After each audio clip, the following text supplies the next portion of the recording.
Boa noite, queridos irmãos e irmãs. Sejam muito bem-vindos ao podcast Luz do Evangelho. Estamos hoje no segundo dia da nossa formação, um espaço de formação, espiritualidade, encontro com a palavra de Deus e a verdade da fé católica. Hoje estou mais uma vez aqui com o nosso irmão Mateus. Seja muito bem-vindo, Mateus. Obrigado, Rian, por essa oportunidade mais uma vez de estarmos aqui juntos, compartilhando da boa nova do Evangelho, trazendo a novidade que nos salva e nos liberta, que nos dá uma vida nova.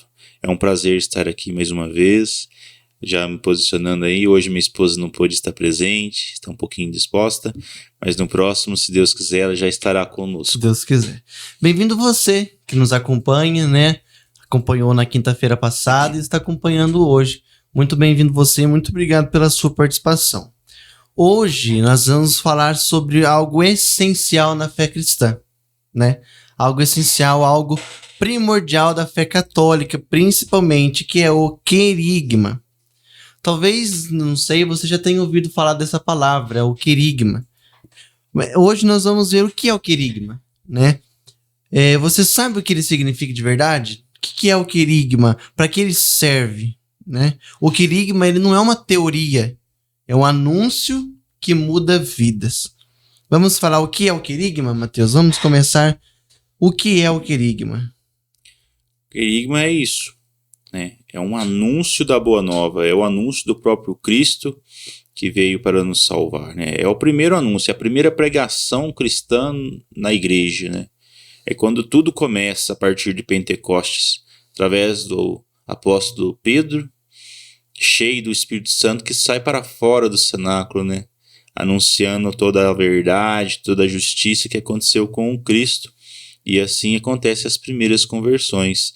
Daí surge o querigma. Esse é o querigma, o primeiro anúncio, o anúncio de tudo aquilo que Cristo veio, ele é e fez pela humanidade. Talvez nós poderíamos até tomar o texto, Seria bem proporcional para nós aí, de Atos dos Apóstolos, capítulo 2, onde que fala realmente deste anúncio querigmático. Nós não precisamos até talvez lê-lo inteiro, mas é daí que surge, O versículo começa no versículo 14. Você que está aí na sua casa, toma a sua Bíblia também, no Atos 2, versículo 14, onde vamos ler sobre o discurso de Pedro, Mateus? Sim. Pode ler? Pode. Até onde? Vamos lendo aí. Tá bom. Dá uma pausa. Pedro, então, pondo-se de pé, em companhia dos 11, com voz forte lhes disse: Homens da Judéia e vós todos que habitais em Jerusalém, seja-vos isto conhecido e prestai atenção às minhas palavras. Estes homens não estão embriagados, como vós pensais, visto não ser ainda a hora terceira do dia. Mas cumpre-se o que foi dito pelo profeta Joel. Acontecerá nos últimos dias, é Deus quem fala, que derramarei do meu espírito sobre todo ser vivo. Profetizarão os vossos filhos e as vossas filhas. Os vossos jovens terão visões e os vossos anciãos sonharão. Sobre os meus servos e sobre as minhas servas derramarei naqueles dias do meu espírito e profetizarão. Farei aparecer prodígios em cima no céu e milagres embaixo na terra, sangue, fogo e vapor de fumaça. O sol se converterá em trevas e a lua em sangue, antes que venha o grande e glorioso dia do Senhor. E então todo o que invocar o nome do Senhor será salvo. Israelitas, ouvi estas palavras. Jesus de Nazaré, homem de quem Deus tem dado testemunho diante de vós com milagres, prodígios e sinais que Deus por ele realizou no meio de vós, como vós mesmos o sabeis. Depois de ter sido entregue, segundo o determinado desígnio e presciência de Deus, vós o matastes crucificando-o por mãos de ímpios. Mas Deus o ressuscitou, rompendo os grilhões da morte, porque não era possível que ela o retivesse em seu poder. Pois dele diz Davi: Eu via sempre o Senhor perto de mim, pois ele está à minha direita, para que eu não seja abalado. Alegrou-se por isso meu coração e a minha língua exultou. Sim, também a minha carne repousará na esperança, pois não deixarás a minha alma na região dos mortos, nem permitirás que o teu santo conheça a corrupção. Fizeste-me conhecer os caminhos da vida e me encherás de alegria com a visão de tua face. Irmãos, seja permitido dizer-vos com franqueza, do patriarca Davi dizemos que morreu e foi sepultado, e o seu sepulcro está entre nós até o dia de hoje. Mas ele era profeta e sabia que Deus lhe havia jurado que um dos seus descendentes seria colocado no seu trono. É, portanto, a ressurreição de Cristo que ele previu e anunciou por estas palavras. Ele não foi abandonado na região dos mortos e sua carne não conheceu a corrupção. A este Jesus, Deus o ressuscitou, de que todos nós somos testemunhas. Exaltado pela direita de Deus, havendo recebido do Pai o Espírito Santo prometido, derramou-o como vós vedes e ouvis. Pois Davi pessoalmente não subiu ao céu, todavia diz: o Senhor disse ao meu Senhor: senta-te à minha direita, até que eu ponha os teus inimigos por escabelo dos teus pés.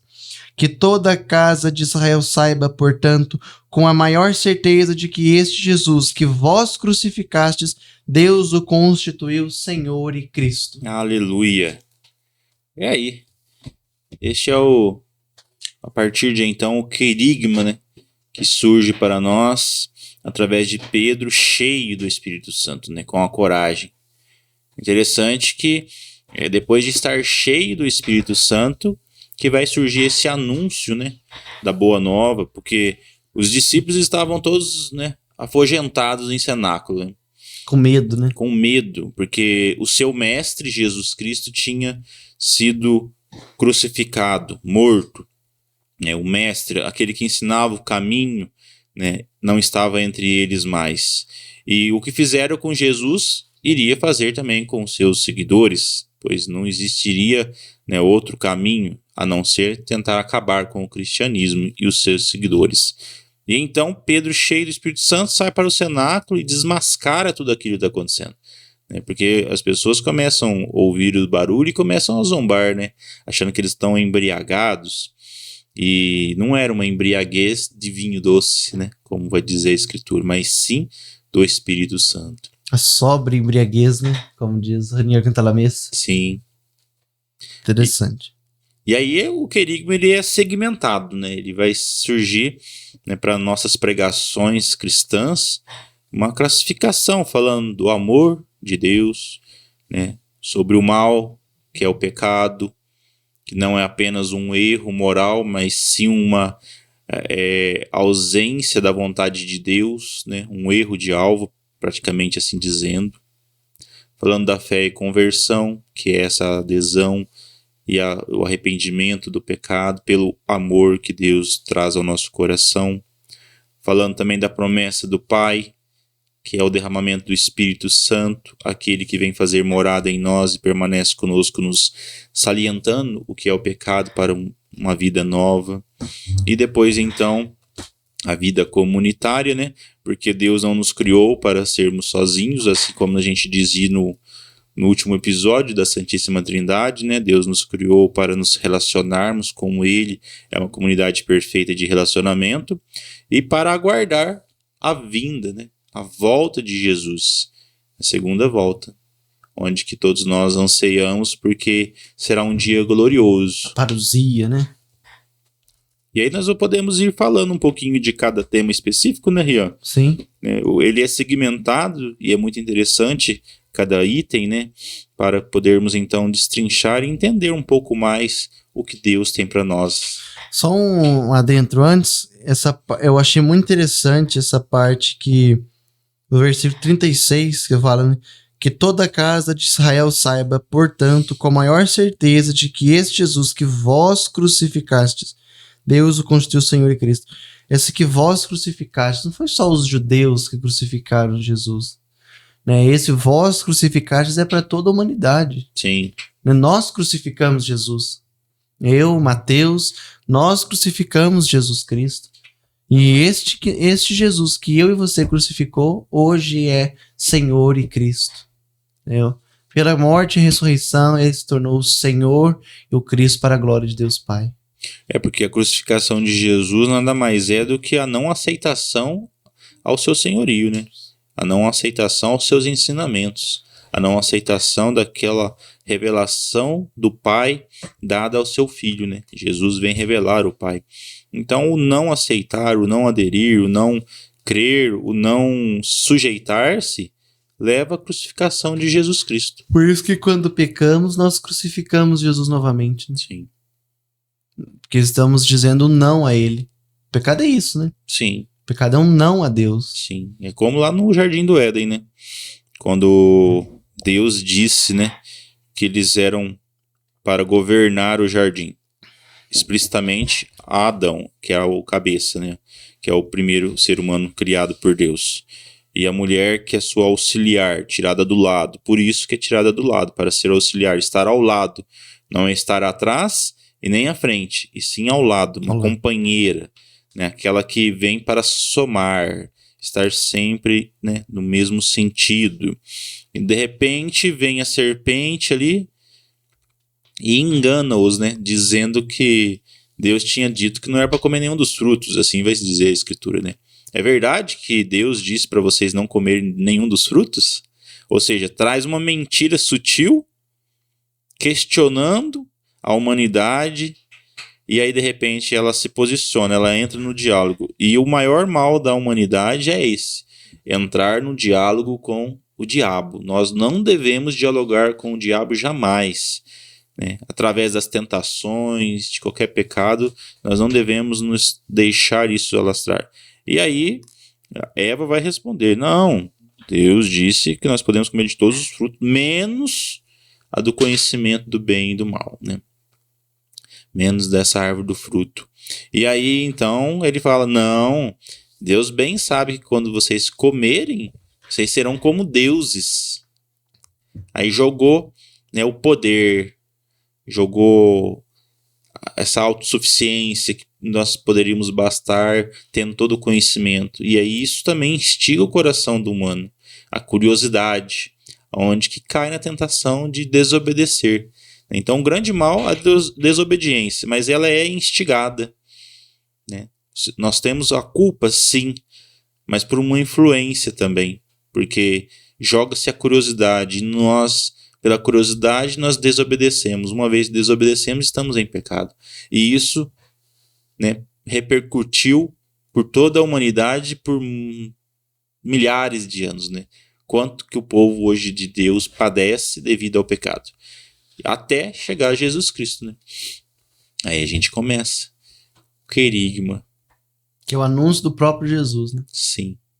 Que a palavra encarnada. Jesus, quando anunciou o reino de Deus, ele falou dele mesmo. Sim. Podemos dizer assim, né? Ele falou que eu sou o caminho, a verdade e a vida, eu sou a luz do mundo, eu sou, né? Eu. Então ele falou dele mesmo. Deus sempre preparou a humanidade para a vinda do filho que iria revelar o Pai. E se você, aí na sua casa, está gostando do nosso conteúdo de hoje, deixe seu like, né? Compartilha, comenta, deixa a sua opinião, a sua dúvida, que nós vamos responder também nos próximos programas também a sua dúvida, né? A respeito do querigma, a respeito da salvação, a respeito do mistério da encarnação, porque é um mistério, o querigma também, querendo ou não, é um mistério. Sim. Né? O anúncio de um verbo encarnado, de um Deus encarnado, é um mistério também, né? Então vamos lá comentar partes por partes, igual você falou, né? Primeiro ponto do querigma, são 5 pontos do querigma, né? Sim, ou 7, né? 7, mais a fundo, né? Sim, mais a fundo. Sim. Mas os essenciais são quase 5. Isso. O amor de Deus, o pecado, a salvação, fé e conversão, a salvação e o envio do Espírito, o batismo no Espírito Santo. A vida em comunidade. A vida em comunidade, os dons, né? Os dons do Espírito. Não é falado muito do Maranata, né? Que é a volta de Jesus. Vem então, Senhor Jesus. A gente extinga um pouquinho mais aí.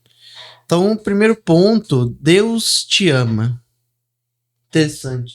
É um amor que não é distante. É um amor que está aqui, um amor pessoal.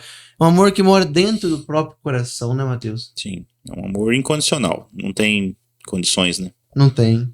Acho que nós podemos tomar o texto de João 13:16.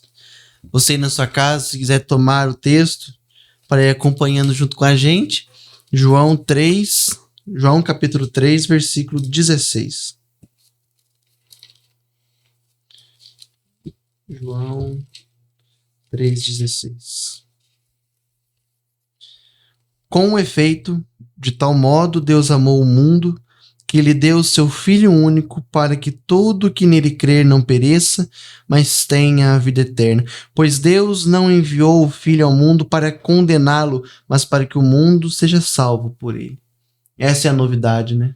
Do reino de Deus, o anúncio da boa nova, que o mundo seja salvo por Jesus. Sim. O mundo que estava perdido no pecado pode ser salvo agora por meio do Filho de Deus, a entrega do Filho de Deus, que é a pessoa de Jesus Cristo, né? E completando, né, eu gosto muito de chegar no versículo 18 ainda, que fala, né? Quem nele crê não é julgado, mas quem nele não crê já está julgado, porque não creu no nome do Filho único de Deus. Ou seja, o não crer implica em continuar sendo condenado. Então, o passo para a humanidade é esse, é crer. Crer em quem? No Filho único de Deus, que é Jesus Cristo, o Senhor, que trouxe a revelação da salvação a todos nós. Então, Jesus quer salvar a todos, todos. É necessário essa adesão. Interessante. Deus amou o mundo e enviou o próprio Filho. Acho que nós podemos comentar mais sobre esse ponto, né? Qual que é vamos pegar assim, a história, né, de salvação? Porque como você falou, sempre Deus, sempre por meio dos profetas, igual a gente leu em Atos, o rei Davi predisse, né, a vinda de Jesus. A salvação sempre foi prometida ao longo da história, né? Desde o pecado, Adão, Deus já prometeu a salvação à humanidade. Nem tinha humanidade. Não tinha a humanidade. Tinha poucas pessoas, Adão e Eva e os seus filhos. E Deus já havia prometido a salvação a eles, né? Deus já havia prometido a pessoa de Jesus, a entrega de seu filho. Mas aqui, oh Deus, a gente pode especular um pouco. É uma especulação, não é nada teológico, né? Não é nada afirmativo, é uma especulação. Será que Deus já não sabia que Adão e Eva comeria do fruto? Deus, em sua onipotência, onisciência, onipresença, sim, né? Pela limitação da humanidade. Deus é um ser supremo, né? Ele está acima de tudo e de todos. Então ele conhece a limitação humana porque ele é Deus. Porém, por amor, ele cria e espera que a humanidade tome a decisão de escolhê-lo, né? De estar sobre a sua, né? sua presença, de estar na sua, digamos assim, obediência, né? Obedecer a Deus, estar sujeito a Ele. Só que isso tem que partir de uma escolha da humanidade. E aí que está o livre-arbítrio, né? Que nos dá essa escolha, escolher. Hoje, infelizmente, não é assim que se aplica, né, muitas coisas, né? Você às vezes não tem o que escolher, né? Ou você é ou você não é. O mundo quer que nós sejamos dele, então ele não coloca muitas condições para nós de escolha. Ao mesmo tempo prega-se liberdade, mas não se vive essa liberdade, né? Já o evangelho para nós é a liberdade de escolha, né? Se eu posso escolher, sou livre, e uma vez que eu sou livre, por isso eu posso escolher Deus. O não escolher a Deus, escolher qualquer coisa, se implica em uma escravidão, onde nós ficamos, né, atrelado àquilo que nós não conseguimos sair. Exemplos são os vícios, né? Os vícios hoje da droga, do álcool, que são mais, né, visíveis e intensos na sociedade, na juventude, você se torna escravo dele, né? E a raiz do pecado é isso, é uma escravidão ao pecado, né? Você fica sujeito àquilo, dependente daquilo, você não consegue escolher sair. né? Dificilmente uma pessoa consegue sair do vício sem ajuda. E isso é uma escravidão, isso é você não ter o direito de escolha. E nós podemos levar para o sentido da fé também, quando nós não podemos crer e aderir a Jesus, é uma escravidão aquilo que não nos deixa, não nos permite ir até Jesus, né? E Jesus vem para isso, para nos salvar dessa escravidão, de nos dar novamente a escolha, escolhê-lo. Essa é a liberdade, de escolhê-lo.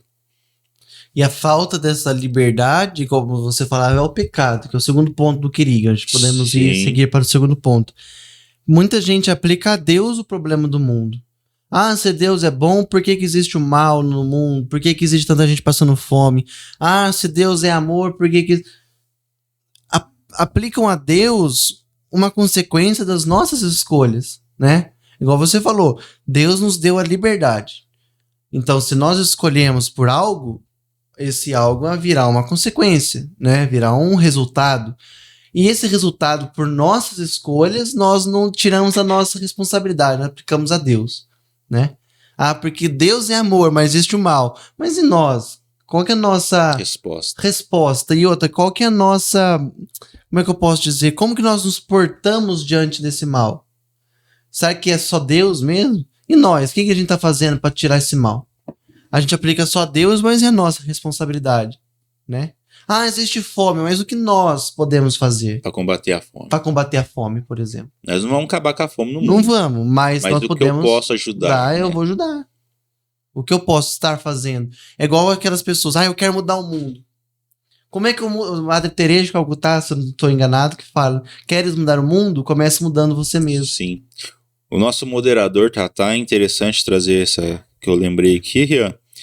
Ele dizia também que quando ele teve uma experiência do amor de Deus, ele queria também transformar o mundo, né? Ele colocou até um cartaz na porta dele, do quarto dele, escrito, vou mudar o mundo. Aí um dia a mãe dele foi e tirou uma onda, né? Assim, ser muito... esqueci a palavra aqui, né? Para ele, nesse sentido dele querer, né, mudar o mundo. E ele tinha certeza que ele iria mudar o mundo. Pela experiência que Deus ocasionou no seu coração. E... até me deu um branco agora aqui, no sentido que ele disse. Ah, lembrei. Acontece uns devaneios de vez em quando. Mas ele falava assim que ele queria colocar, né, um exemplo de um pouco mais de água no oceano. Né? Cita um exemplo, né? Ele falou assim, mas colocar mais água no oceano, tanto de água já tem? Sim, se eu colocar um balde no oceano, é um balde a mais no oceano. Ou seja, é essa perspectiva da mudança. Né? Imagina o oceano, quantos milhões de litros que não existe de água, né? E ter essa disposição de querer colocar mais um balde é o que a gente pode trazer para o sentido da fome. Se eu não consigo acabar com a fome do mundo todo, mas e o irmão que está ao meu lado, às vezes entre nós, familiares, que está passando uma necessidade, se eu já fizer algo para ajudar, já estou combatendo a fome. Sim. Às vezes a gente pensa lá na África, né? Exatamente, mas eu ir para a África, e aqui? E a negligência que vai ficar no meu coração de pessoas próximas, familiares, amigos, que estão também passando... Às vezes não fome, mas uma necessidade. Né? Hoje financeiro, no sentido, né, de contas a pagar, ou até mesmo de se manter uma família, né, devido à questão de emprego. Graças a Deus, hoje a nossa cidade ela fornece bastante oportunidades, né? Não é por causa de emprego hoje, de trabalho, né? Na verdade, o trabalho não falta, né? Quem às vezes quer emprego, escolhe emprego, às vezes pode ficar um pouco deficiente. Mas trabalho não tem, né? Essa deficiência. Quem quiser trabalhar, consegue. Então é o fazer a diferença, né? O pecado é isso, vai dizer que é uma fratura ontológica, né? É um erro de alma, uma tentativa de ser feliz longe da fonte. O que é a fonte? É Deus. A sua presença basta. Paulo vai dizer, né, nas suas cartas, né, que ele pedia a Deus, né, para que retirasse o espinho da carne. Ele fala, não, a minha graça te basta. Olhe para mim, viva comigo. Então o pecado é isso. É essa tentativa de fugir de querer ser feliz longe de Deus. Não, é o filho pródigo, podemos assim dizer. O pecado mais ilustre que a gente pode abordar é o filho pródigo, que é onde ele está, onde tem tudo, conforto, né, uma vida boa, ao pai, seguro, não tá bom. Ele quer viver do seu jeito, a sua maneira, desregrado, na libertinagem, com o dinheiro que é do seu pai, ainda está vivo ainda, né? Ele pede a herança, ele mata o pai para poder pegar o dinheiro, para poder viver uma vida de aventura. E o que acontece? Tudo se vai. É o pecado. O pecado é você tentar segurar a água na mão. Ela vai se espairar e acabou. Sua vida vai junto. O filho pródigo nos ensina muito isso. Mas o mais importante é que o pai, figura do pai, Deus, né, está sempre nos esperando. Sempre. Esperando aquela escolha no início que nós falávamos, da liberdade. De poder escolher voltar. De braços. Ele nem deixa o filho falar, né? Ele já corre, dá anel, dá roupa nova, sandália. Fala, que bom que você voltou. Meu filho estava morto e voltou a viver. Exatamente isso, né? Estava morto. O pecado é a morte, né? É a morte da humanidade. É uma vida sem alegria, uma vida entristecida, abatida, cansada, frustrada. Uma privação da presença de Deus. Privado da glória de Deus, da presença de Deus, da onisciência, da sabedoria. Nós ficamos equivocados, cegos, né? E muitas vezes, né, existe esse questionamento, né? Por que minha vida está assim? Devido às nossas escolhas. Sim. Primeiro é fugir da presença de Deus. Por isso que eu falei, a gente atribui a Deus uma consequência que é nossa. Exatamente. Né? É uma consequência que é da nossa escolha. Deus não tem culpa da nossa burrice, não? Não. Não é verdade? Ele deve dar risada, né? Só que eu gosto de falar que Deus tem um bom humor. Ele aproveita dessa burrice nossa para tirar um proveito, para tirar um ensinamento para a gente aprender. Sim. Né? E aí acontece, o pecado, ainda a gente abordando um pouco mais, está incutido no coração humano da autossuficiência, né? E o mundo, quando eu falo de mundo, né, caros ouvintes aí que estão nos acompanhando, entenda que eu falo no sentido mentalidade, porque a conversão se diz isso, né? É a transformação da mente, é mudar o pensamento, é metanoia. A conversão a gente vai abordar daqui a pouco. Então, a nossa mentalidade, ela é influenciada pelo mundo que não quer nos levar fora de Deus. Vai nos desorientando a uma vontade verdadeira e vai nos colocando numa autossuficiência, onde que você tem que ser o melhor, onde que você tem que superar os seus limites, onde que você tem que fazer isso, fazer aquilo, que você é capaz, né? Entra a questão de autoajuda, onde que você precisa repetir para você mesmo que você é capaz, você é o bom, você é o cara, você vai ser feliz, eu quero ser, eu sou feliz, onde vai se aplicando essas autoajuda e colocando-nos cada vez mais na autossuficiência, onde que isso sutilmente vai entrando no nosso coração que nós somos capazes. Nós não somos capazes de nada, o Evangelho vai nos dizer. Jesus diz o quê? Sem mim, nada podeis fazer. Então a nossa vida, ela tem que estar pautada, ela tem que estar enraizada, arraigada no Cristo. Porque ele diz que ele é a videira e nós somos os ramos. Um ramo fora da videira, ele morre. Assim como o filho pródigo viveu a morte longe do seu pai. Exatamente. E nós podemos pegando esse gancho que Jesus é a videira. A videira para nós, cristãos, é a cruz. Sim. A videira é a cruz. Se nós cristãos queremos viver longe da cruz, nós não somos cristãos. Nós estamos separados de Jesus. Né? Porque a cruz é a maior prova de amor, né, que Jesus experimentou e mostrou para nós. E ele, pela cruz, nos deu a salvação. Exatamente. Né? Às vezes fica essa mentalidade, mais Jesus e menos cruz. Principalmente as denominações, nossos irmãos evangélicos, né? Mais Jesus e menos cruz. Mas a cruz é a nossa salvação. O próprio Jesus falou, quem quiser vir a mim, né, tome a sua cruz e me siga. Tome a sua cruz. Não é tome um buquê de flor, é tome a sua cruz. A cruz é uma escolha. E é uma Cristo escolheu a cruz. pela veracidade dele trazer a revelação. Ele sabia que o que ele estava fazendo teria consequências. Então ele escolhe, sem medo, de fazer a vontade do Pai. No entanto, que no Horto das Oliveiras, na hora da oração, na profunda agonia que ele está passando, ele tem até a tentação, como todos nós. Ele sofre as tentações, como sofreu no deserto, né? Ali ele sofre a tentação de renunciar. Que ele fala: Pai, afasta de mim esse cálice. O cálice é isso. É a morte na cruz para salvar a humanidade. Esse era o cálice que Jesus iria tomar. E ele fala: afasta de mim. Mas seja feita a tua vontade. E a vontade do Pai era essa: que o Filho morresse para morrer o pecado no mundo e salvar a humanidade. Porque uma vez que o pecado tem por consequência o salário da morte, né, a morte é o salário do pecado, Deus precisa de uma forma vencer a morte. E para vencer a morte tem que morrer. Morrendo é que ele ressuscita ao terceiro dia. Né, pelo poder do Espírito Santo, né, na ação do Espírito Santo, ele ressuscita, ele volta à vida. E assim, uma vez vencendo a morte, ele possibilita aquele que crer nele ser assim também. Ser salvo e viver eternamente. Ou seja, nós estamos estamos condenados. Se nós não aderirmos a Jesus, nós estamos mortos.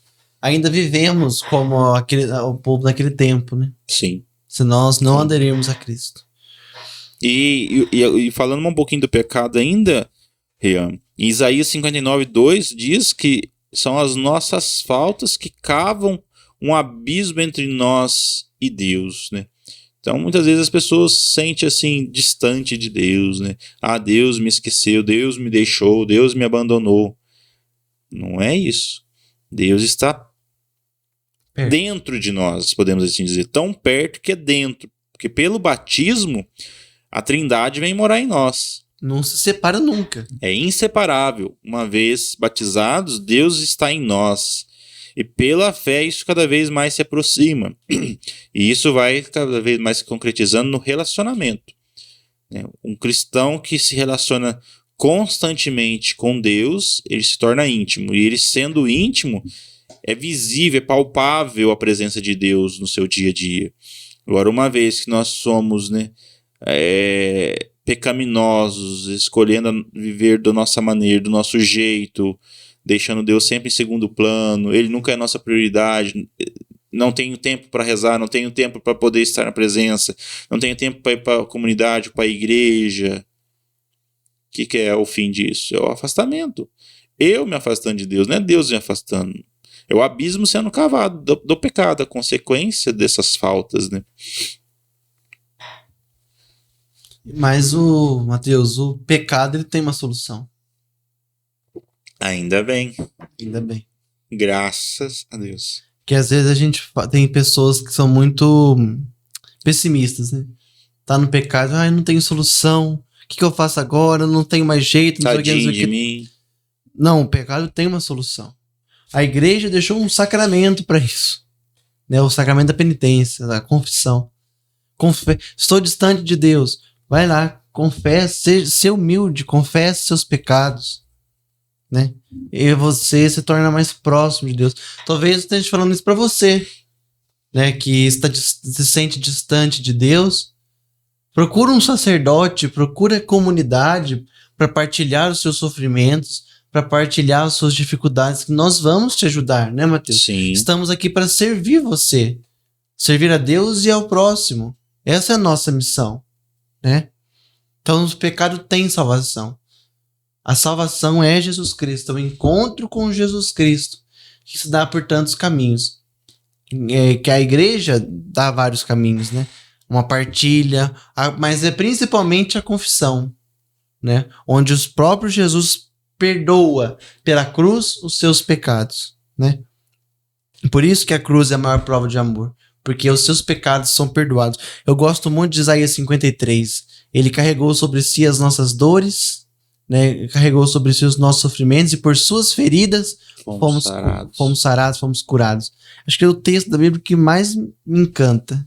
De 73 livros, é o capítulo que mais me deixa... Caraca, Deus é maravilhoso, né?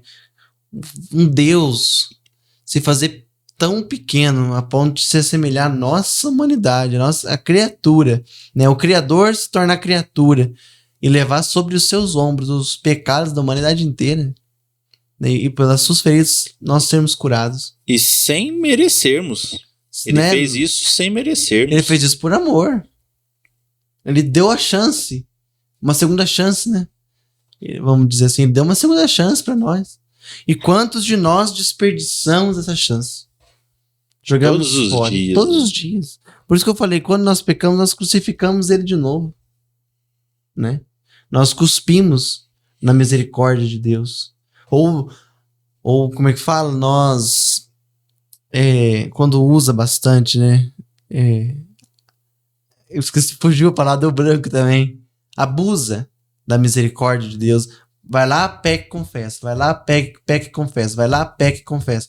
Fica abusando dessa misericórdia, né? Acho que eu posso pecar porque Deus é misericórdia, vai me perdoar. Eu posso pecar porque Deus é misericórdia, vai me perdoar. Tá errado isso aí também, né? Tem que ter uma certa decência, né, Mateus? Fazer tipo uma arte sabendo que o pai sempre vai deixar de bater nele, né? Aquela criança mimada que vai lá pronta, chega pro pai com aquela mentirinha esfarrapada, né? E tá tudo certo, e vida que segue, né? Muitas vezes é essa condição que nós nos encontramos quando nós vamos abusando da misericórdia. É fazer arte, chegar pro pai, dar uma desculpinha e ser acolhido como se nada tivesse acontecido. Mas a resposta para a humanidade é isso, né? É a restauração dessa comunhão, né? Está em Cristo. Ele que nos reconcilia e mais ainda, ele reconcilia-nos dando a missão de reconciliação entre os irmãos e dos irmãos para com Deus, né? Essa é a nossa propagação. Nós somos ministros da reconciliação, conforme São Paulo diz aos Coríntios, né? Ele nos fez ministros da reconciliação. Uma vez, eu estava para passar uma pregação e eu fui falar com a minha tia. Ela é evangélica, mas né, um relacionamento assim eu precisava conversar e veio ela na mente e veio essa palavra, que nós somos ministros da reconciliação. Isso caiu forte no meu coração, né? Porque uma vez que eu estava brigado com Deus, a graça entra em meu coração me faz amigo de novo, restaura a amizade. E uma vez que eu sou amigo de Deus, eu preciso levar também essa reconciliação àquele que está brigado com Deus. E isso é muito profundo, né? Porque ninguém deve estar brigado com Deus. A briga da humanidade com Deus se dá na desobediência, em todas as vezes que nós caímos em pecado. Lembrando que o pecado não é um erro apenas moral, mas sim um não à ação de Deus, um não à escolha por Deus, um não, né, em ser santo, né? Porque a santidade se consiste em não dizer não às coisas. Mais do que isso, é por fazer a vontade de Deus que eu digo sim a Deus e não às vontades humanas, mas sempre um sim a Deus. O não pecar é isso, né? É o acertar o alvo. Uma vez que o pecado é errar o alvo, o acertar o alvo é estar sob a graça de Deus, é permanecer sobre a graça de Deus. Estar dentro da salvação, né? Estar na salvação, assim fica muito bom. Mas essa salvação, ela implica uma resposta, né? Uma resposta que é a fé e a conversão. Sim. O quarto ponto aí do querigma, né? Vamos dizer assim. Não basta saber que Deus me ama, saber que Ele me libertou do pecado, saber que Ele me salva, mas é preciso decidir por Cristo, né? Adentrar a essa salvação que a gente estava falando agora mesmo. Responder a esse chamado, que é o chamado à salvação, o chamado à conversão. Nós podemos tomar texto de Marcos, capítulo 1, versículo 15. Você, na sua casa, pode tomar o texto também de Marcos, capítulo 1, versículo 15. que vai dizer assim. Pode ir. Pode ler? Completou-se o tempo e o reino de Deus está próximo. Fazei penitência e crede no Evangelho. Então, completou-se o tempo, o reino de Deus está próximo. Interessante que esse texto dá um ponto e vírgula. É como se fossem 2 momentos. Completou-se o tempo e o reino de Deus está próximo. Acabou o tempo da espera, o verbo se encarnou. Agora é tempo de resposta a esse verbo encarnado, que é a fazer penitência e crede no Evangelho. Sim. Né? A minha tradução fala arrependei-vos, né? O arrependimento que leva a mudança também. Sem arrependimento não tem mudança. A humanidade ela deixou de refletir, né? Hoje nós vamos observar, não tem tanto filósofo, né? Quem eram os filósofos? Eram os pensamentos da época, né? Sim. Grandes pensadores que ficavam ali pensando, refletindo, especulando. Então, a nossa reflexão, ela precisa partir, mais uma vez, colocando aqui o filho pródigo, né? Ele cai em si. Ele começa a refletir, pensar, questionar. E essa reflexão vai levando. Opa, por que a minha vida está assim? Por que eu estou deixando Deus de lado? Sendo que Deus me dá tudo. Né? E isso vai levar à conversão. Para um arrependimento e conversão. Arrependimento e mudança de vida. Né? Sem um não existe o outro. E isso se dá pela fé, claro. Uma vez que eu creio, eu executo. E a deficiência da nossa conversão está aí. Muitas vezes de não crer. Lembrando que se você não crer, é necessário pedir socorro. Porque a fé ela é um dom de Deus, né? É os 3 mundos que nós recebemos como dom, né? Que é a fé, a esperança e a caridade. Crer para esperar no amor.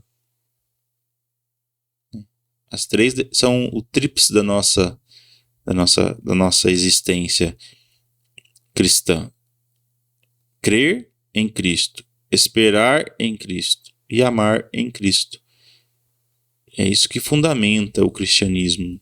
É os 3 dons que nós recebemos de Deus, é infuso. Nós não somos capazes de crer, nós não somos capazes de esperar, nós não somos capazes de amar. Mas Deus nos dá essa fé, essa esperança e essa caridade. Por isso que muitas vezes nós rezamos, né? Senhor, eu creio, mas aumentar a minha fé. O aumentar é isso, é dar uma fé capaz de superar todo o medo. Né? O medo do quê?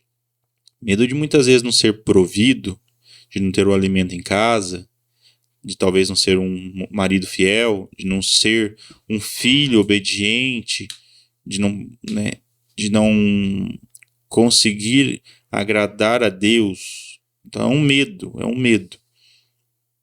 E vem pela fé. A fé é o crer, é o confiar, é o desbruçar em Deus e deixar as coisas acontecer. Essa confiança, essa segurança, melhor dizendo, né? É uma segurança em Deus. É isso que nós somos chamados a termos. Porque se não crermos, dificilmente nós vamos converter. Para que mudar? Mudar de vida para quê? E muitas vezes entra aquele famoso ditadinho, né? Sou feliz. Tem como ser feliz sem Deus? Aparentemente disfarçado, até tem. Porque a passagem do rico, né, que Jesus traz, né? Não sois capazes de servir a 2 senhores, o dinheiro e a Deus. Porque se eu tenho muito dinheiro, venhamos e convenhamos. Você tem um bom plano de saúde, então se faltar um dia a saúde, você vai num bom médico, você compra uma medicação que você precisa tomar, faz o tratamento que você precisa fazer. É claro que não paga todos os tratamentos, tem tantas enfermidades hoje que você pode pagar todos os remédios que você não vai ser curado. Não existe ainda cura para certas doenças. Mas vamos, né, entrando nessa linha de raciocínio. Então, se você tem dinheiro, não vai faltar alimento, que você vai sempre comprar o que você quer. Não vai faltar o seu lazer, porque para onde você quiser ir, você vai. Então, aparentemente, isso é felicidade. Disfarçada, mas é. Você se sente realizado em fazer tudo o que você quer, porque você consegue. pagar, pegar um avião, viajar e hoje não voltar amanhã e não pensar na segunda-feira tem que trabalhar. Se você tem muito dinheiro, você é capaz de fazer isso. E isso te tira o quê? A necessidade de Deus. Por isso que Deus vai dizer no Sermão da Montanha, igual o Genivaldo pregar para nós hoje, felizes são os pobres. Lógico que aqui na pobreza está falando de coração, de sentir necessidade de Deus. Mas é aí. Quem sente necessidade de Deus? Muitas vezes quem é aquele que é o miserável. Por isso que fala que veio para salvar os pobres. Pobre nesse sentido, dependente, que se coloca dependente de Deus. Só que aqui existe o rico que é pobre, existe o pobre que é pobre, que se encontra necessitado de uma ajuda, de um auxílio. Esse auxílio, essa necessidade só vem de Deus. E não no dinheiro. Porque o dinheiro ele pode suprir algumas coisas, mas não tudo. Principalmente o céu. O céu não se compra. A vida não se compra. No dia que chegar um momento, nós vamos partir e não tem dinheiro que pague a eternidade. Não tem como comprar. Então não tem como confiar no dinheiro. E Deus está nos dando esse ensinamento. Mas nós temos que lembrar e ver que é possível sempre pela fé. Não tem como nós nos afastarmos das nossas transgressões, da nossa iniquidade, sem fé. Buscando sempre em Deus. O Senhor está fraco, aumenta. E dê o dom dessa fé. Essa fé que seja inabalável, essa fé que seja com propriedade de materializar aquilo que precisa ser materializado, ou daquilo que seja possível ser movido, que Jesus disse, se for o tamanho de um grão de mostarda, você vai falar para aquela montanha, atira-te ao mar e ela irá. Por quê? Fé. É confiança que já aconteceu aquilo que eu penso que vai acontecer. E uma fé e uma conversão que tem que partir de nós, que é uma resposta. Sim. Mas não depende só de nós. Isso. Né? Precisa de uma, vamos dizer assim, uma força maior. Né? Um dom. A fé e a conversão é um dom. Podemos dizer assim. Né? É uma resposta a nós, mas é um dom. Que dom é esse? O Espírito Santo.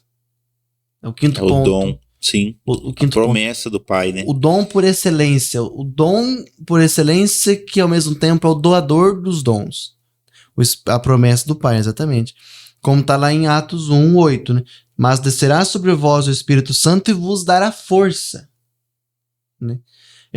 Gente, é preciso converter e ter fé. Mas o Espírito Santo vos dará força para ter fé e se converter. Né? Para que ter fé e se converter? Pela ação do Espírito. E sereis para ser testemunha em Jerusalém, toda a Judéia, em Samaria, até os confins do mundo. O Espírito Santo nos dá força para ter fé e nos convertermos para sermos testemunhas oculares, testemunhas do Divino Filho, da pessoa de Jesus Cristo. Sim. Né? Nós vivemos, existimos para sermos testemunhas de Jesus Cristo. Não é para ser testemunha de uma pessoa, ser testemunha de mim mesmo, mas ser testemunha de Jesus Cristo, anunciar Jesus Cristo, testemunhar que o que ele operou na minha vida, na vida do Mateus, pode operar também na vida do meu irmão que está passando por uma necessidade física, espiritual, emocional, né? Sim. É ser testemunha de Cristo, pela ação do Espírito Santo. Sem o Espírito Santo, esquece. Sim.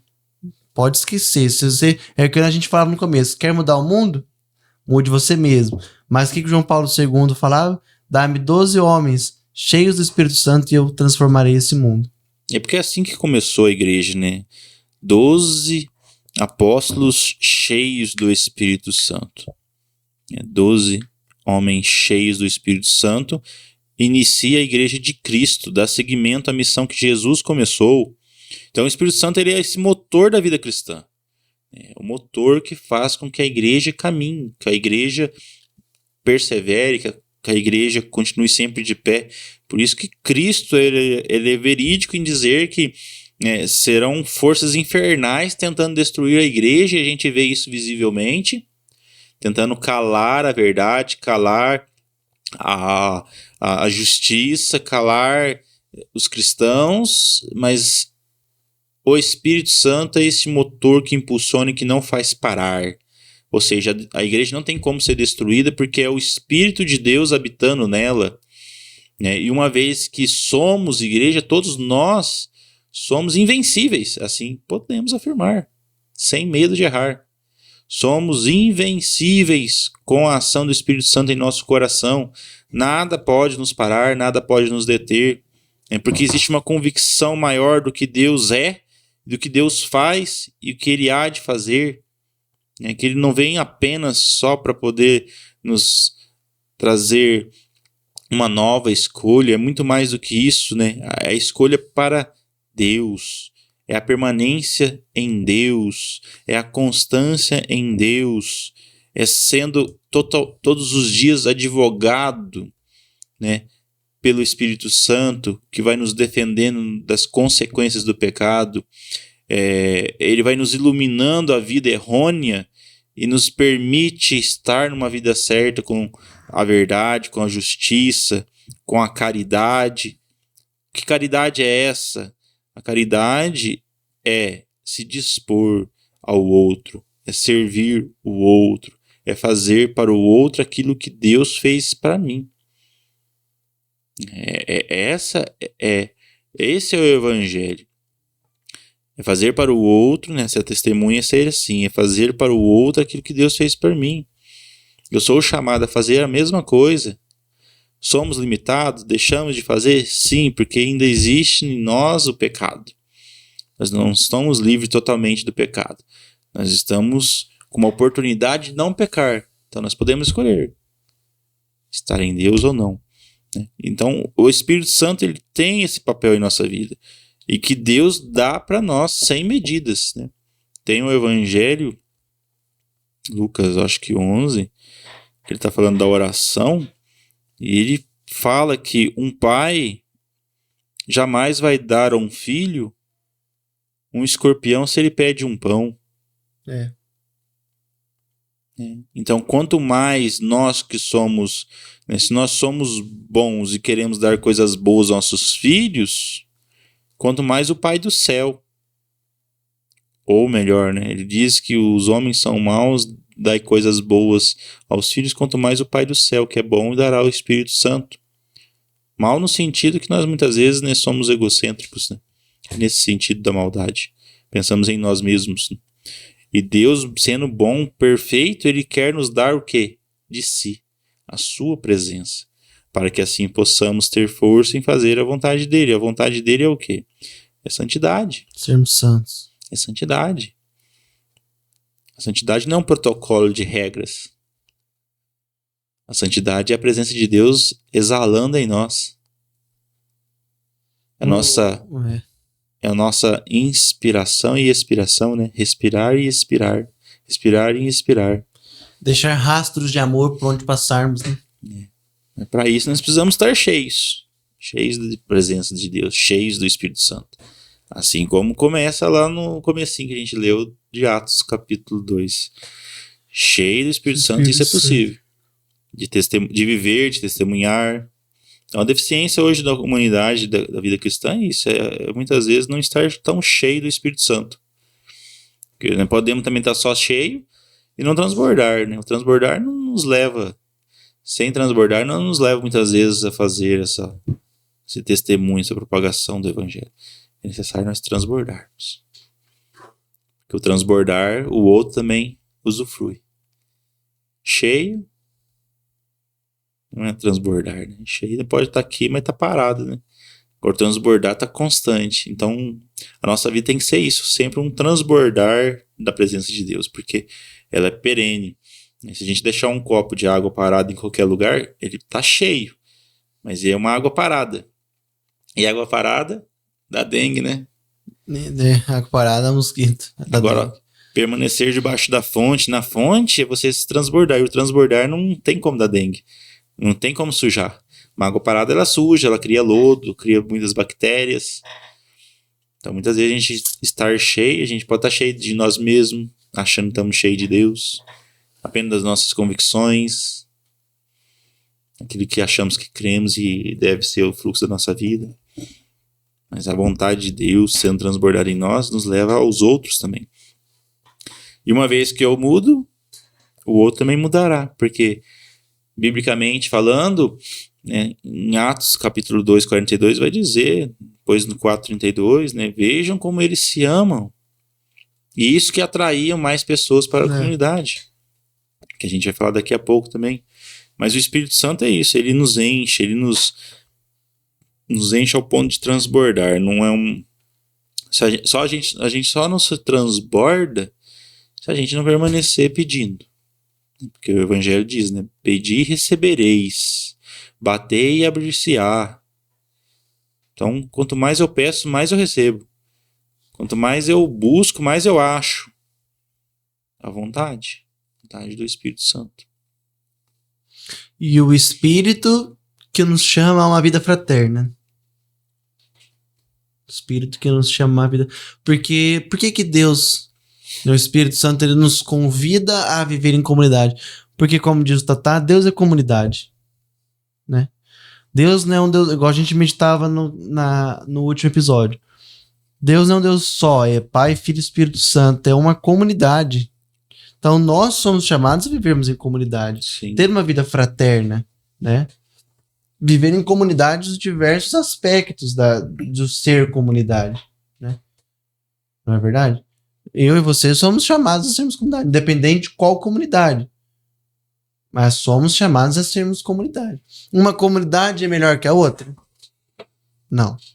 Mas uma comunidade, elas tem que ter em vista a evangelização, que é o testemunho, né, de Cristo vivo e ressuscitado, mas tem em vista batismo no Espírito Santo, que é a vida nova, e a santidade. E acho que esses 3 pilares, mais resumido, vamos dizer assim, para uma vida em comunidade. Vista em santidade, batismo no Espírito Santo, que é a vida nova, querer sempre mais ter uma vida nova. E qual que eu falei primeiro já deu branco. Esqueci. Esqueci que eu falei primeiro. Santidade, batismo no Espírito Santo. Ah, tá gravado aí. Depois vocês assistem de novo. Eu esqueci o que eu falei. Mas é isso. Viver em comunidade, né?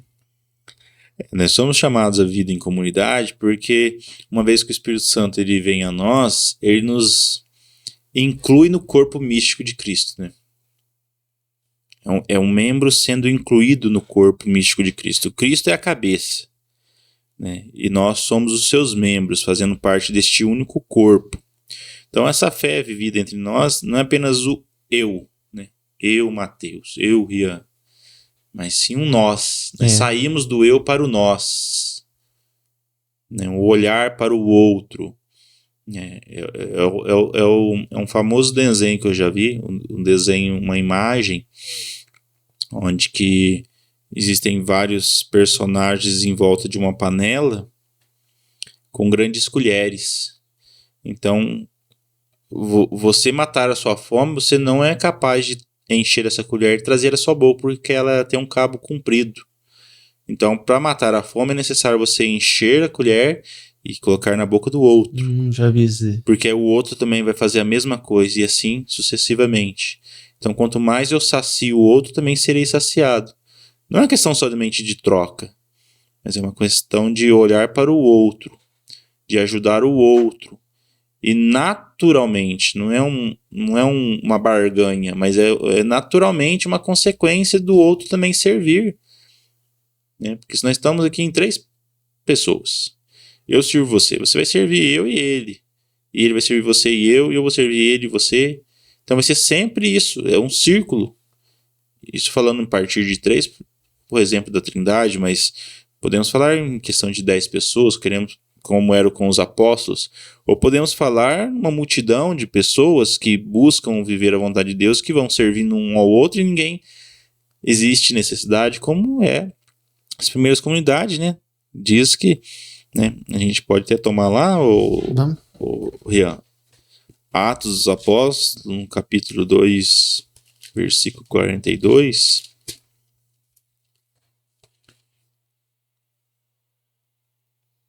Pode ler. Achou? Espera aí que eu acho que eu me confundi. É aqui mesmo. Então, Atos 2, 42 diz que eles mostravam-se assíduos aos ensinamentos dos apóstolos. Aqui o primeiro pilar da nossa fé, né? Vamos ver os 4 pilares. a comunhão fraterna, a fração do pão e as orações. Apossava-se de todos o temor, pois numerosos eram os prodígios e sinais que se realizavam por meio dos apóstolos. Ou seja, sinais e prodígios é apenas a assinatura de Deus operando naquela comunidade. Todos os que tinham abraçados a fé, olha lá, a necessidade da fé, nós precisamos aderir à fé, reuniam-se e punham tudo em comum. Vendiam suas propriedades, seus bens e dividiam entre todos, segundo as necessidades de cada um. Dia após dia, unânimes, mostravam-se assíduos no templo e partiam o pão pelas casas, tomando o alimento com alegria e simplicidade de coração, louvavam a Deus e gozavam da simpatia de todo o povo. E o Senhor acrescentava cada dia ao seu número os que seriam salvos. Olha a experiência comunitária dos apóstolos, que é a nossa chamada vivência também em comunidade hoje, no tempo de hoje. Uma experiência que me leva ao outro, uma experiência que me leva a partilhar com o outro, de não estar sozinho, de não permanecer sozinho, pela fé. Pela fé me leva a esse transitar, esse impulsionar, esse sair de mim, de ir ao outro, de ajudar o outro. E isso, ele é constante. E isso gera-se o testemunho de que houve uma mudança, né? E ela se torna visível porque um grupo de pessoas vivendo sem Deus, um mata o outro. Agora, com Deus, existe algo místico ali que, pela fé, tudo é possível. Tudo é possível. Porque um está disposto a servir, a amar o outro, a consolar o outro, a atender o outro. Então, nós somos chamados a sair do eu e estar ajudando o outro, né? Porque nós não podemos viver o relacionamento do amor sem... nós não podemos viver o amor sem relacionar. Como é que eu vou dizer que eu me amo, sendo que o amor é um serviço? O amor é uma doação. Eu me dou a mim mesmo? Tem que ter o outro, né? Eu não posso olhar, como diz o meu umbigo aqui, ficar me servindo o tempo todo e isso me tornar realizado. Que nós somos vocacionados a amar. Se Deus é amor, para nós também nos amar, porque nós somos imagem e semelhança dele. Uma vez que a imagem e semelhança de Deus, se Deus é amor, nós somos chamados a ser também amantes. Amando um ao outro, amando a Deus primariamente, como diz o primeiro mandamento. E isso vai se construir em comunidade. Onde que tem o outro? Comunidade. Onde que me leva a entender, a compreender, a aceitar, a acolher, onde tem alguém. Senão não é possível viver isso. E é necessário ser perseverante.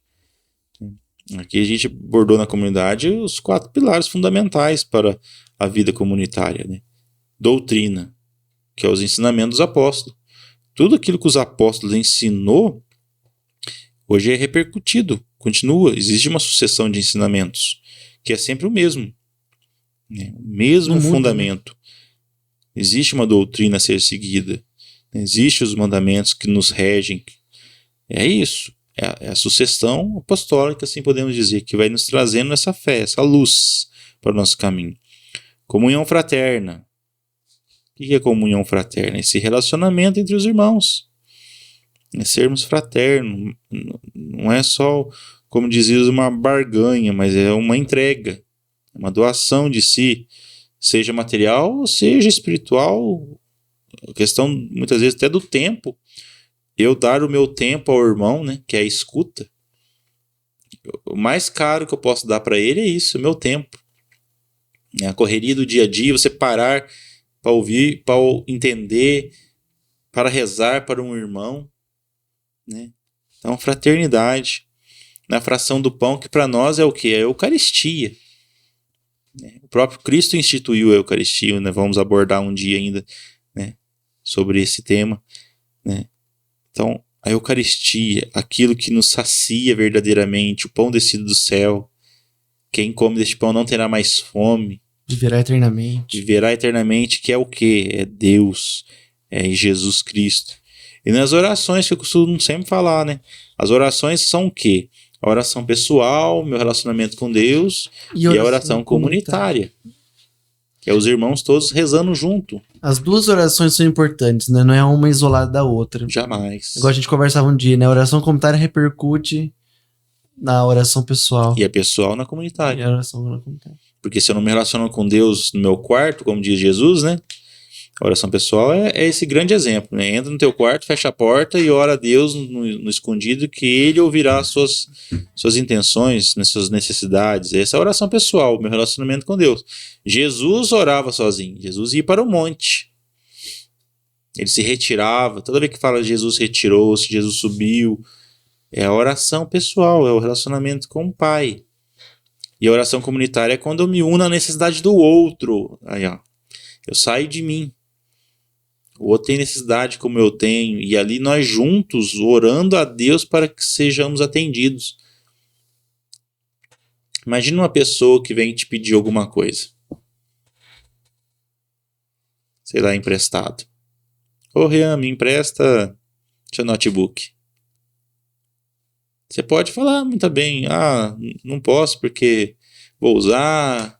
Não posso porque tá sem bateria e tal. Alguma desculpa, alguma justificativa você pode apresentar.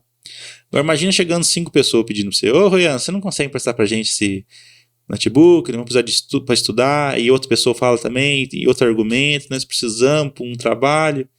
Qual é a chance de você emprestar? Entre um que pediu e 5 pessoas vindo pedir pra você. É muito maior, não é? É assim que o Pai no céu também vê os seus filhos unidos pedindo por uma necessidade. Que a oração se torna comum. É uma necessidade de todos. Então, quanto mais apresentamos nossas necessidades em comunidade, mais chance de sermos atendidos. Porque é uma necessidade comum. O Espírito Santo veio no cenáculo porque era uma necessidade comum de todos que estavam com medo. Eles estavam com medo. E todos esperavam, né? E todos esperavam. Não era um que esperava. Eles ali esperavam juntos. Sim. Né? Você esperava na sua casa, eu esperava. Não, todos esperavam reunidos. Por isso que fala, todos estavam reunidos em um mesmo lugar. No mesmo lugar. Que sempre é Jerusalém. E Jerusalém é aonde? É a minha comunidade. Local, seja ela, né, na igreja em si, né, uma missa é comunidade, uma reunião espiritual, um retiro, é estar em comunidade. Sim, exatamente.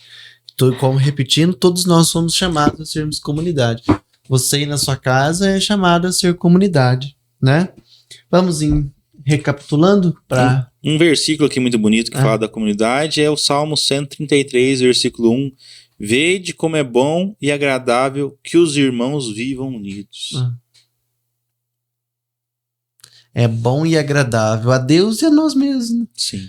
Que nós somos chamados, nós somos criados para um relacionar-se com o outro. Para um relacionamento, né? Interessante.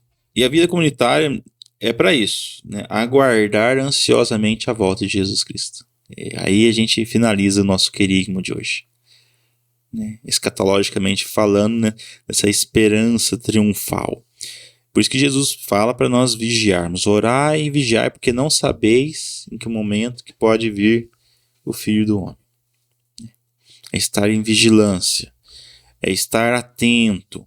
É estar construindo a nossa vida eterna a partir dos princípios de Jesus Cristo, através das virtudes de Jesus. O que Jesus viveu e nos trouxe, esse é o caminho. Podemos até dizer, né, a partir das bem-aventuranças. O Genivaldo falava ontem, né, é a receita da santidade. Que lá no céu só entra santo. Então, as bem-aventuranças, né, o Sermão da Montanha vai dizer para nós, é a receita para a santidade, é a vigilância para a vinda segunda vinda de Jesus Cristo, para nos encontrar como Ele nos pediu, e assim nós podermos ir e ser elevados ao céu. Ou melhor, sermos levados para o céu, porque Jesus virá em sua glória para nos levar.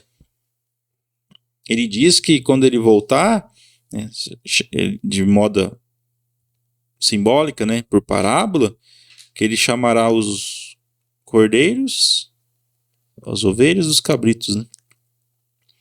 E uns virão para a direita, outros irão para a esquerda. Vinde benditos do meu Pai, porque tal fizeste isso. E aos cabritos, apartai-vos de mim, porque todas as vezes que eu precisei, não fizeste. Então a segunda vinda será isso, esse arrebanhamento, esse ajuntamento dos benditos e dos malditos. Os benditos herdarão eternamente a glória de Deus e a sua presença, e poderemos desfrutar de tudo isso, né, com alegria e regozijo, e os malditos eternamente ausentes da presença de Deus. Estarão afastados, estarão distantes, estarão, né, escravizados num grande amargor e sofrimento eterno. Por isso é necessário, né, nós estejamos preparados, prontos, que se dá na vida comunitária, porque o irmão me ajuda à santidade. Sim. Quem que pode olhar para a minha vida e ver se eu estou realmente progredindo, caminhando certo ou não? É o outro. Porque a partir de mim mesmo, pelos meus próprios conceitos, muitas vezes eu vou me perder. E a comunidade tem esse grande papel na vida cristã. Quem que pode ver se o membro está bom ou não? É o olho. O olho olha para o outro e vê que a mão está talvez precisando de um tratamento, né? Talvez está machucada. A unha tá grande. Tá grande, precisa de cortar, que são os reparos, né? É. Sempre um outro nos ajudando neste caminho, esperando a gloriosa vinda de Jesus Cristo, né? Em Apocalipse diz, né? Aquele que atesta essas coisas diz. Quem que é que atesta? É o Espírito Santo. Sim, venho muito em breve. Amém. Vem, Senhor Jesus. Amém. Aí foi o nosso Maranatá. querigma. Então vamos recapitulando para a gente encerrar. Deus nos ama, apesar do pecado, Deus nos ama, mas Ele não quer que nós fiquemos vivendo no pecado. Por isso que Ele nos chama para uma fé nele, uma conversão diária. Sim. Né? Uma conversão é uma resposta a essa salvação. Né? Sim. Jesus nos salva do pecado e é necessária uma conversão, ou seja, uma resposta a essa salvação. Uma resposta que nos gera uma vida nova. Sim. Né? Nos gera uma vida nova pelo Espírito Santo. Né? Que é dado a nós sem medida e que nos leva, nos caminha para uma vida fraterna, uma vida com o outro, esperando juntos a volta de Jesus Cristo, nosso Senhor. O Maranatá, vem, Senhor Jesus. Aleluia. Aleluia. Glória a Deus. Amém. Se esse episódio falou com você hoje, talvez você seja o dia da sua resposta, né? Talvez seja para você dar a resposta. Compartilhe com alguém também que precisa ouvir isso. Agora nós vamos encerrar o nosso podcast Luz do Evangelho de hoje. Nós vemos no próximo episódio a Luz do Evangelho, na graça de Deus, mas antes, vamos, como de costume, encerrar com uma oração, colocando todas as suas intenções, suas necessidades, como todos nós precisamos do auxílio do Senhor Jesus, né? Esperando até a sua volta. Vivamos em comunidade, vivamos sempre nessa ajuda mútua que o Evangelho nos propõe, né? Saindo do egocentrismo, que juntos nós chegaremos lá. Se Deus quiser. Rezemos então com grande fé aquilo que o Senhor nos ensina, colocando a nossa necessidade naquele que pode nos prover. Pai nosso que estais no céu, santificado seja o vosso nome, venha a nós o vosso reino, seja feita a vossa vontade, assim na terra como no céu. O pão nosso de cada dia nos dai hoje, perdoai as nossas ofensas, assim como nós perdoamos a quem nos tem ofendido, e não nos deixeis cair em tentação, mas livrai-nos do mal. Amém. Ave Maria, cheia de graça, o Senhor é convosco. Bendita sois vós entre as mulheres, e bendito é o fruto do vosso ventre, Jesus. Santa Maria, Mãe de Deus, Rogai por nós, pecadores, agora e na hora de nossa morte. Amém. Estivemos unidos na graça de Deus, Pai, Filho e Espírito Santo. Amém. Amém. Louvado seja nosso Senhor Jesus Cristo. Para sempre seja louvado e até a próxima, se Deus quiser.